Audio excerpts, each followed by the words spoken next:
동북아 평화를 위해서는 남북 간에 연결된 철도도로가 그야말로 빈번하게 쓰여져야 됩니다.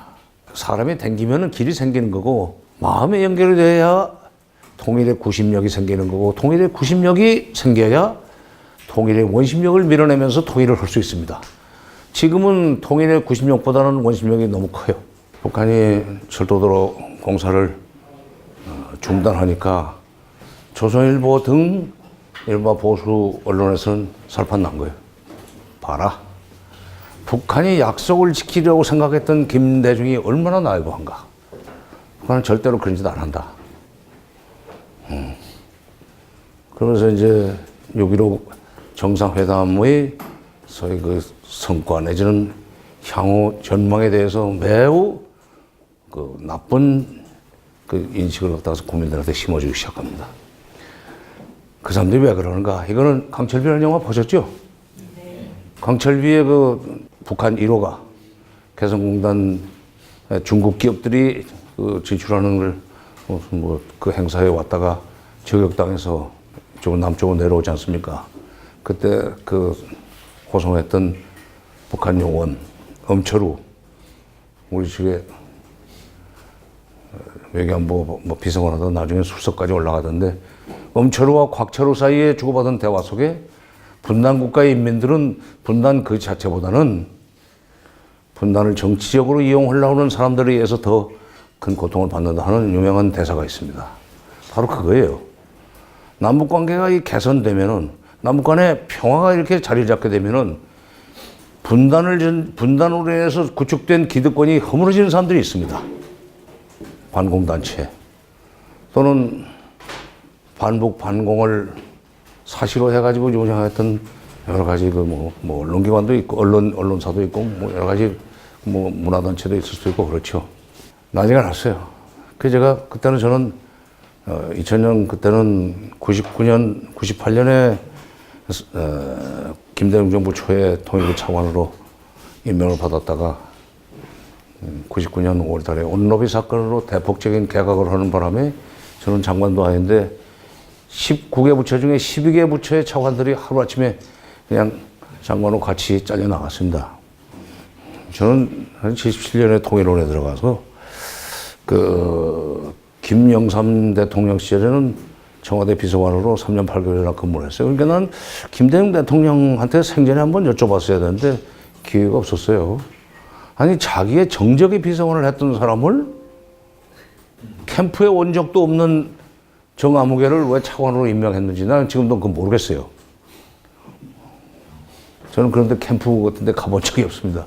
김영삼 대통령 시절에도 뭐 캠프 쪽에 가본 적도 없는데 갑자기 북핵 문제 터지니까 와서 이러라고 그래서 이제 통일연구원 부원장 하다 갔었는데 그때는 민간인 신분이었는데 이게 공사가 중단된 거에 대해서 그 조선일보라든가 우리 이제 통화일보도 그때쯤 되면 완전히 반 DJ로 돌아선 뒤입니다.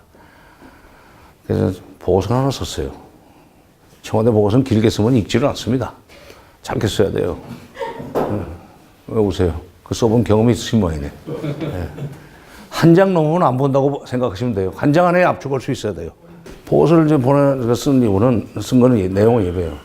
지금 북한이 공사를 중단한 것은 그거는 남북 합의의 이행 의지가 없어서가 아니라 철도 공사를 계속할 수 있는 자재가 없기 때문이다. 북한의 경제 현실을 들여다보면은 철광석을 캐내기는 하는데 그것을 재련해서 강철로 만들 수 있는 능력이 없다. 전기가 부족하고 철광석을 놓을 수 있는 소위 콕스탄이 부족하다. 그건 중국이 줘야 돼요. 무연탄을 갖다서 이제 그 수분을 좀 증발시키고 하는 뭐 공법이 있는 모양입니다. 철도 만들 수 있는 레일을 만들 수 있는 강철 생산을 못하고 원광을 팔아먹는 사람들이고 또 세멘트를 만들긴 하지만은 그것도 강력 세멘트가 있어요. 강력, 중력 세멘트를 강력 세멘트를 만들어야 그 침목을 만들 수 있습니다. 박력이나 이런 걸로 해서는 뭐 깨져버리고 안 돼요.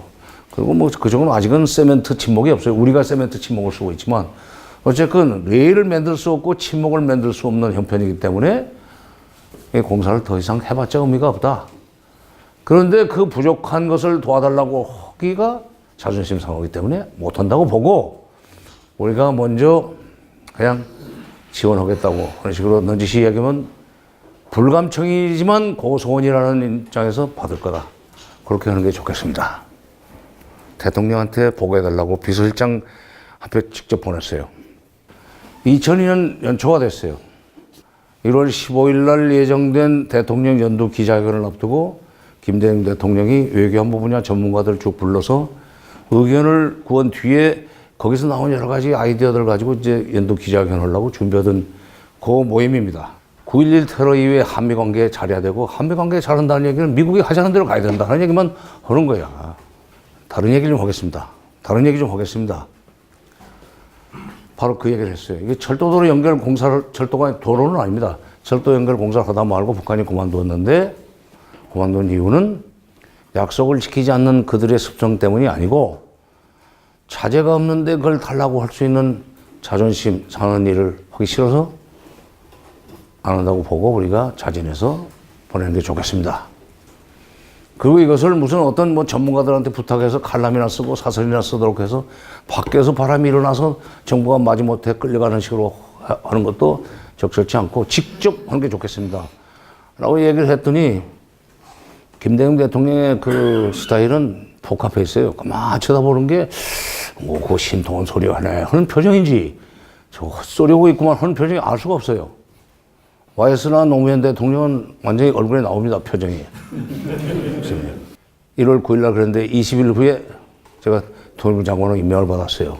그래서 저는 그거라는 거구나 하고 생각하고 그 임명장을 받고 그날 밤인데 미국 시간으로는 1월 29일 이제 아침이죠.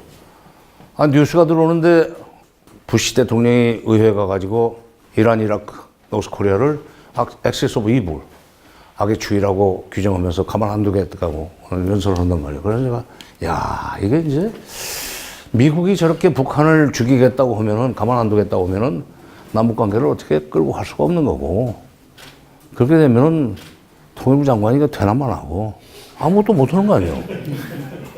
평생을 통일부에서 살아온 사람으로서 모처럼 올라온 자리인데 그것 때문에 그만둘 수도 없고 고민을 하고 있는데 4월 초에 김대중 대통령이 임동원 통일외교안보 특보를 특사로 평양에 보냅니다. 보낸 이유는 제 전임 장관, 돌아가신 분 얘기를 해서 좀 미안합니다만은 전임 장관이 외교부 장관 출신이었는데 남북 대화를 외교 협상하는 식으로 하려다가 판이 깨졌어요. 저쪽에서 상종 안 넣는다고 하는 식으로 선을 보냈기 때문에. 그래서 그걸 다시 봉헌하자는 취지로 보냈는데 그때 김정일 위원장이 남쪽에서 철도도로 연결을 하자는 얘기를 하는 모양인데 합시다. 철도 연결하자는 얘기를 하는 모양인데 합시다. 저번엔 경의선만 하기로 했었습니다. 그러더니 동해선까지 연결합시다. 그래서 뭐 하기로 하고 내려왔어요. 그러면서 그 철도만 연결하지 말고 도로도 합시다. 이렇게 된 거예요. 그 김정일 말투가 그렇습니다. 합시다. 아주 뭐 통쾌해요. 권력자가 되면 말하는 게 시원시원하죠. 참모들은 조심스럽고 결정권을 가지고 있는 사람들은 그 비밀 누설도 막 보안 누설도 막 해버리고 그러는데 높을수록 그래요.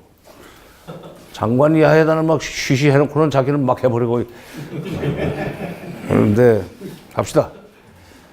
그 이제 미션을 받아가지고 온 거예요. 그 다음에 또 이산가족 상봉 사업도 하기로 하고 제2연평 해전 터져버렸는데 바로 저쪽에서 하트라인으로 절대로 이것은 평양의 지시 아니니까 우리가 바로 조치할 테니 이거 가지고 판을 키우지 마세요. 사과 편지 보낼 테니까 그리 알고 대처를 해달라 해가지고 대통령은 맘 놓고 도쿄로 가신 겁니다. 그 내막까지는 공개를 할 수 없었고 자, 그 뒤에 이제 관계가 복원돼가지고 장관급 회담도 하고 하면서 2002년 9월 18일 날 다시 철도도로 연결 공사 재착 공식을 했습니다. 그땐 도로까지 같이. 그리고 이제 자재 장비를 주는 조건으로. 자재 장비를 주는 협상을 하는데 나중에는 그런 중장비는 다 달라는 거예요. 근데 그 줄 수밖에 없는 게 북쪽에 공사하는 거 보면은 삽도 말이죠. 우리는 삽이 이렇게 돼 있고 손잡이가 이렇게 와서 삼각으로 돼가지고 손잡기가 딱 좋게 돼 있지 않습니까? 근데 그 사람들은 그냥 막대기예요. 그러니까 힘주기가 굉장히 어려워. 그러니까 이제 그런 것을 알고 있기 때문에 줘라. 그때 이제 그걸 철도도로 협상 연결 공사하는데 필요한 자재 장비 주는데 협상 당시에 교대무역국장이 지금 조명균 통일부 장관입니다.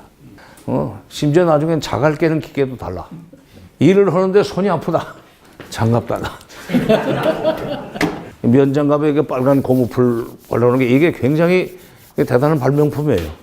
그 비 오는 날 보니까 남쪽은 뭘 입고 일을 하지. 조명근 장관이 이제 그때 와가지고 장관님 레인코트도 달라는데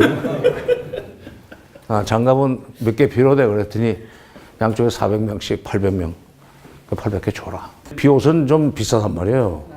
행사 때 그냥 즉석에서 입는 것보다는 좀 좋은 거 줬어요. 요즘 아주 얇은 거 주지 않습니까? 그거는 반만 줘라. 400명 다 안 하고 절반씩 쉴 텐데 갈아입고 하면 되는 거. 장갑이야 손에 끼든 거인가 그러지만 이거는 뒤집어 쓰고 다시 놨다가 다시 또 다른 사람이 교대해서 이럴 때 입으면 되는 거니까 그런 적이 있었습니다. 그러니까 2002년 9월 18일 날 철도도로를 연결 공사를 재개시키는데 직무 수행을 했고 2005년 10월 25일 부시 정부 일기 정부의 국무장관을 했던 콜린 파월 임기를 마무리하면서 한국에 왔어요. 기자회견을 하는 자리에서 아주 유명한 얘기를 남겼습니다.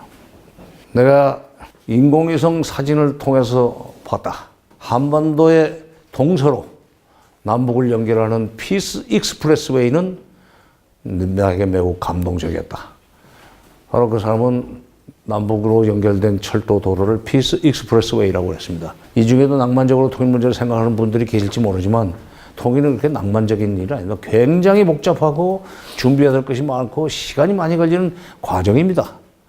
남북이 무슨 정치 지도자들까지 합의했다고 통일된다? No. 굉장히 시간이 많이 걸려요.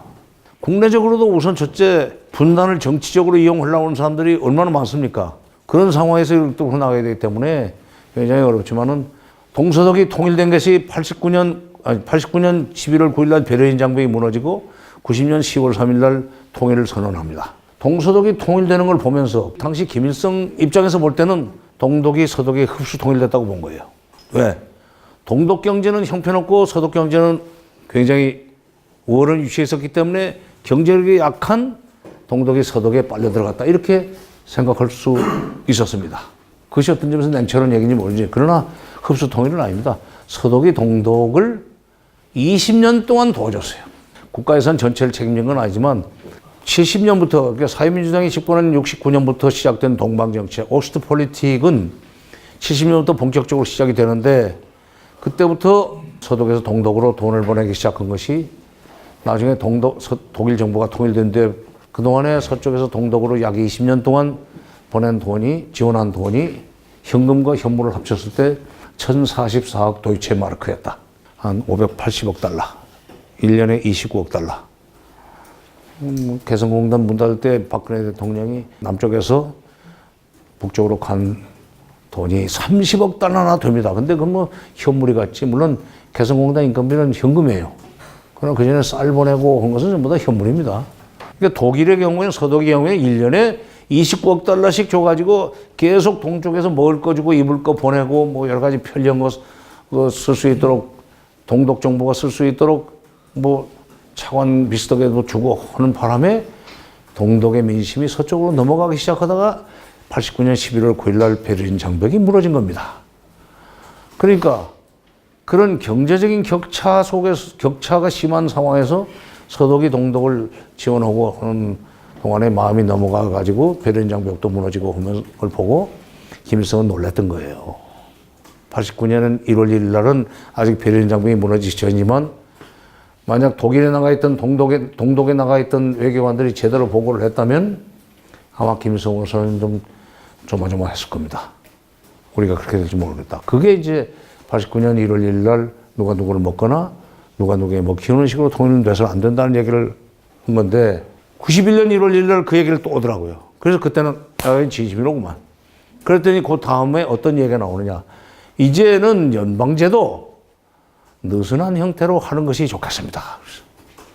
느슨한 형태의 연방제는 타이튼 연방제하고는 다르고 그것은 국가연합이나 똑같습니다. 그리고 그것은 89년 노태우 정부 시절에 이영구 통일부 장관이 만든 거지만은 그때는 여야 다 합의해서 만든 건데 한민족 공동체 통일 방안에서 말하는 남북연합이 국가연합입니다. 느슨한 연방제예요. 그리고 그것은 그런 사례는 영연방. 영국과 카나다 이 영국의 과거의 식민지였던 국가들고 2차 대전 이후에 다 독립시키면서 그래도 과거에 가졌던 관계 서로 경제적으로 밀접한 연계 관계에 있던 것을 그대로 유지하면서 영연방이라는 게 지금도 있잖아요. 근데 거기는 이제 영연방은 영어로 무슨 브리티시 무슨 컨페더레이션 이런 표현을 안 쓰고 커먼웰스라고 그랬죠. 브리티시 커먼웰스. 그건 국가연합입니다.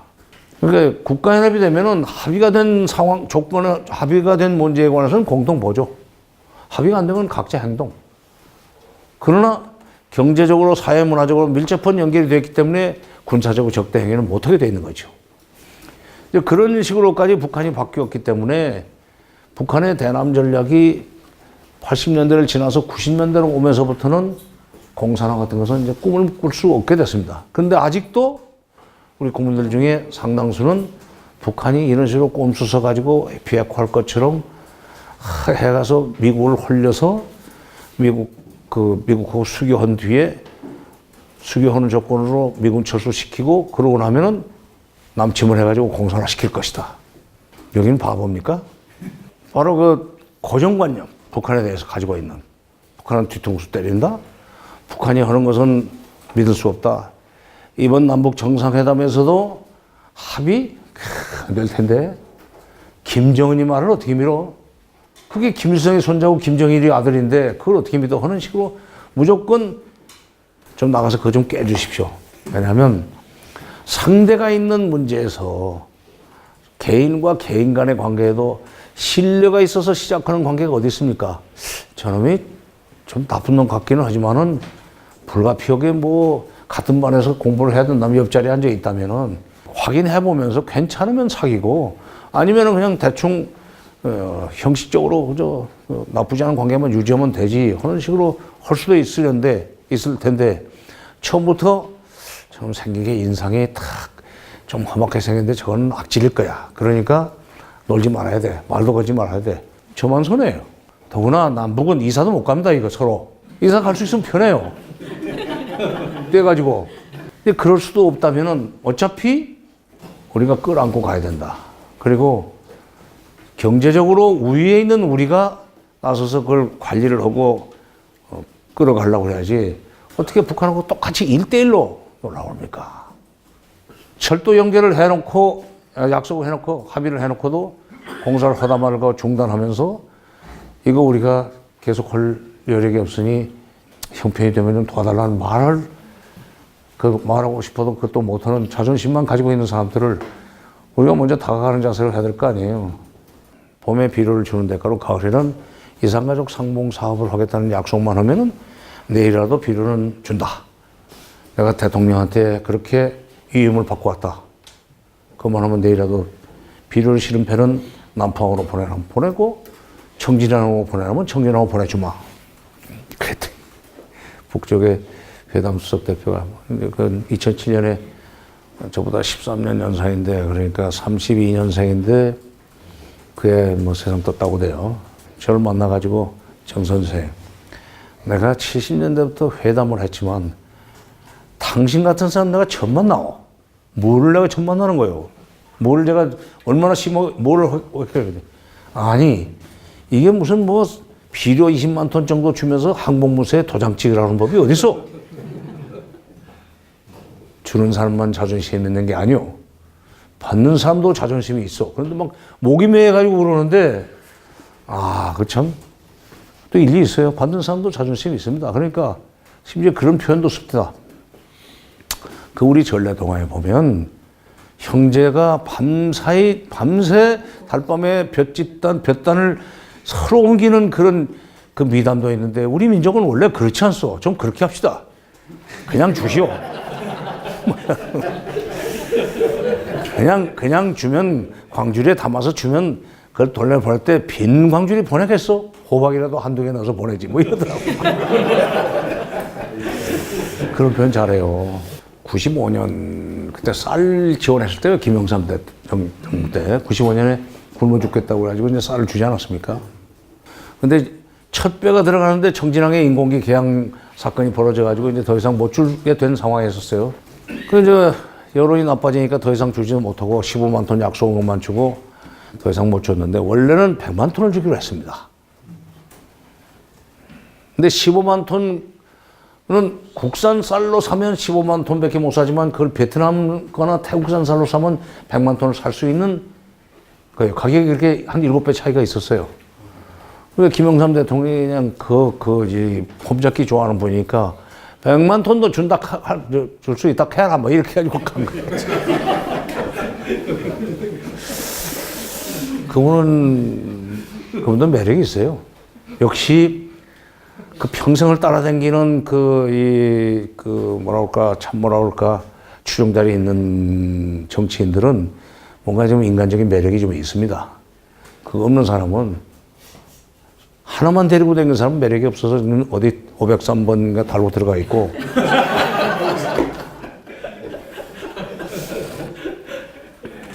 쌀을 지원하고 나서 막 이제 그때 우성호 납치를 해가지고 우성호 선언하면 쌀을 좀 더 줄 수 있다는 조건만 받아가서 이제 그 2차 협상, 3차 협상을 하는데 그때 이제 제가 아니 쌀을 지원하는데 자꾸 이쪽에서 지금 우리 보수 쪽에서 그 지원한 쌀을 군인이 뺏어 먹는다는 얘기를 자꾸 한 바람에 이게 더 지원하기 어렵게 됐다.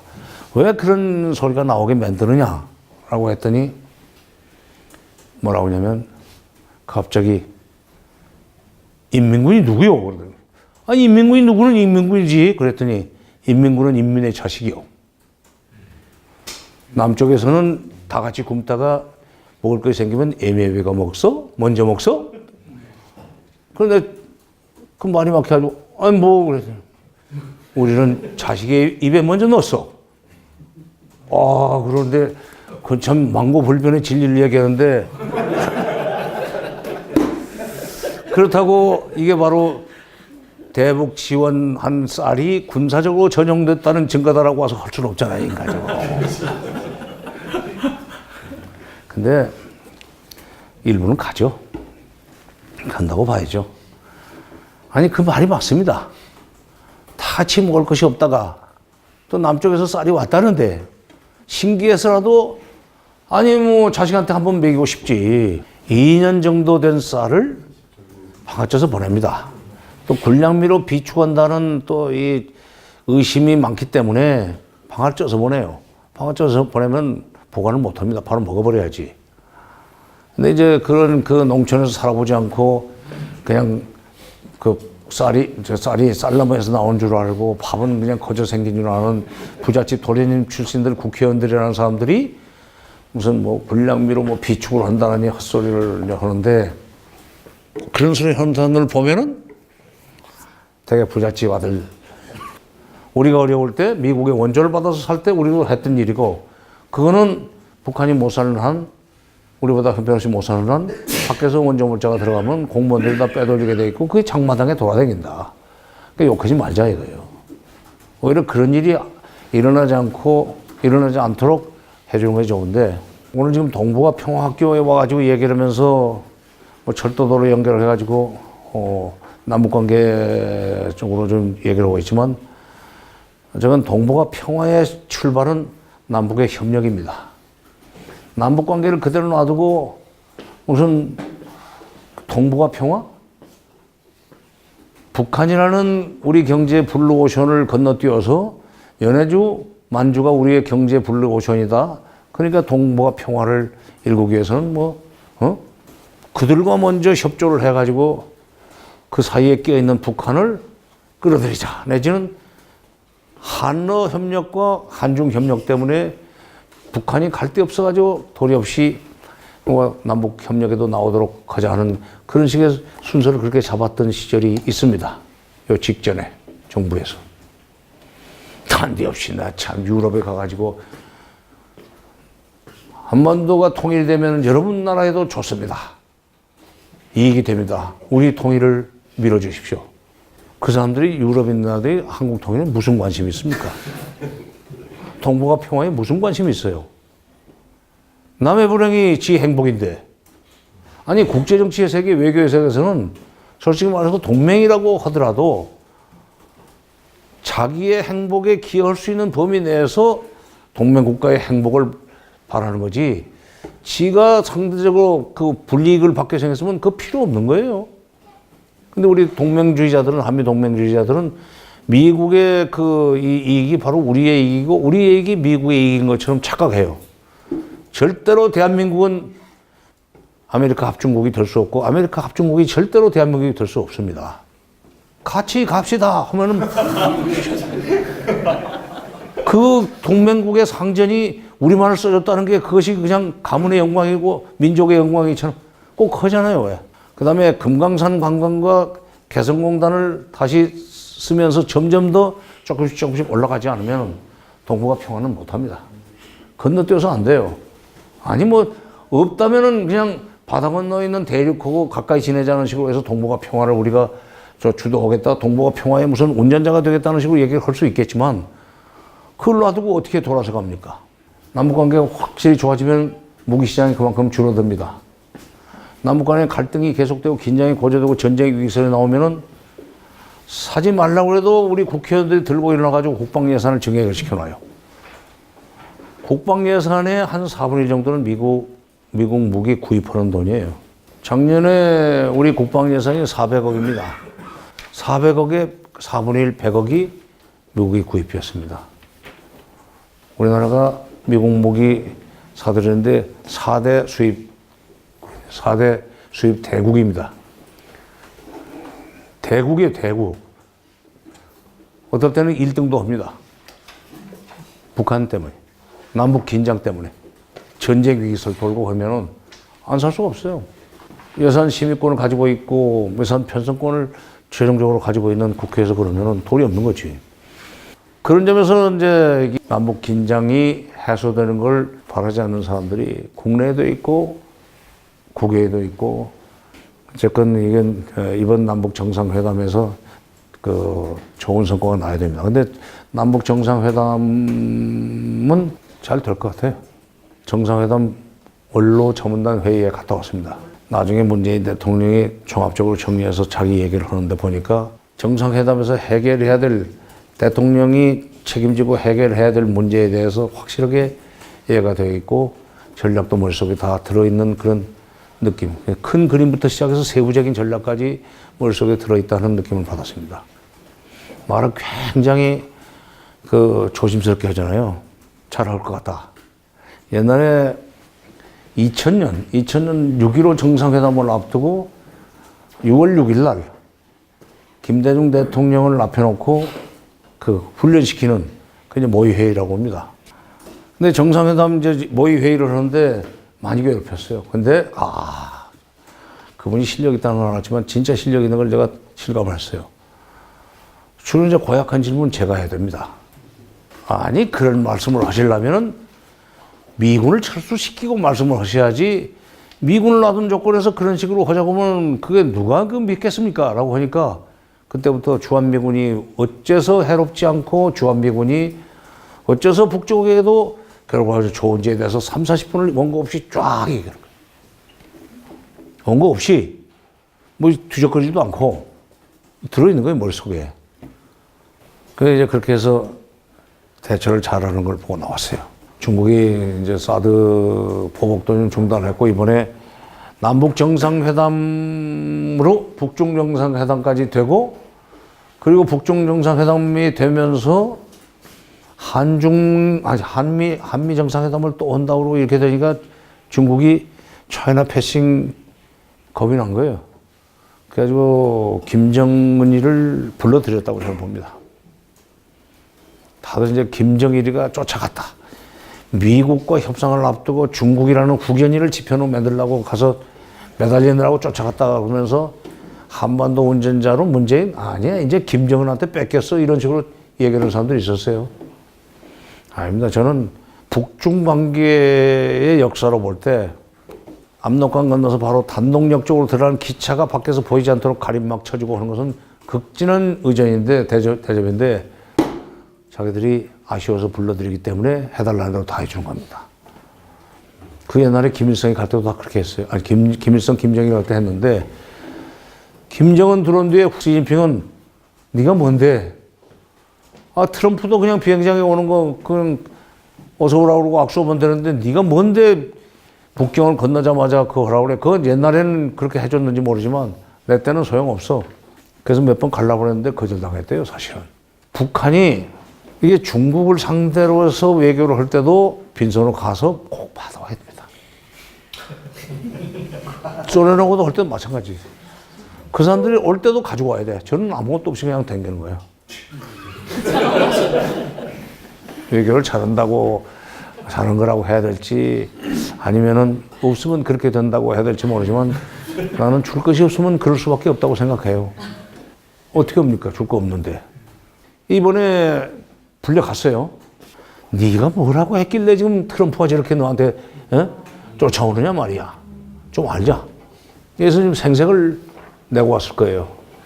이제 중국이 판을 흔들고 있다. 그건 아닙니다. 중국이 지금 빠질까 봐서 몸이 달았고 한중일 정상회담도 위안부 문제 때문에 한일 간에 얘기가 안 되고 그러니까 중국도 나쁘지 않다고 생각해가지고 북한하고 중국하고 일본도 그 사이가 별로 안 좋아요.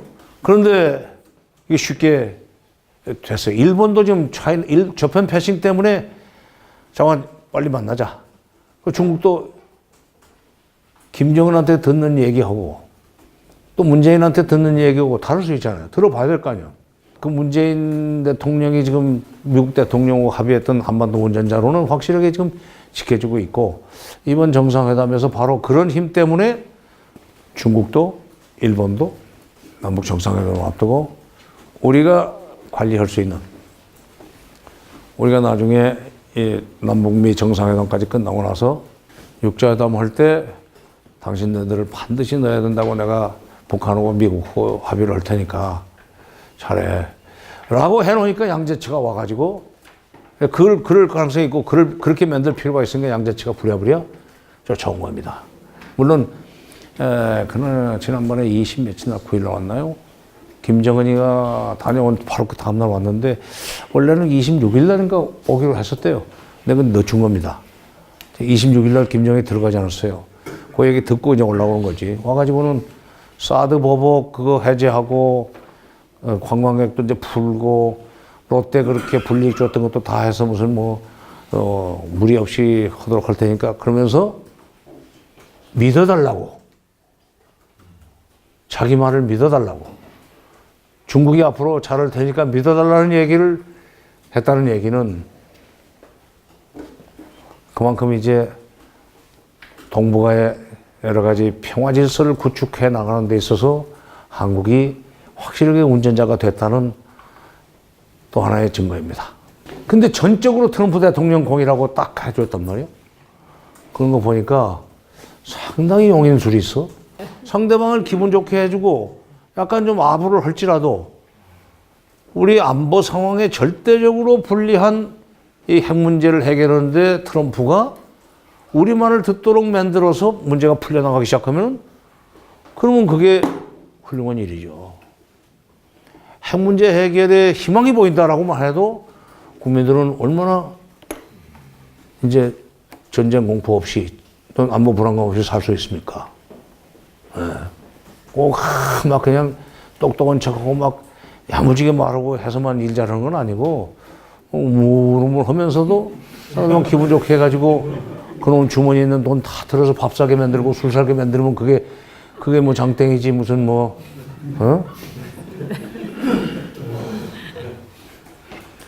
이상입니다.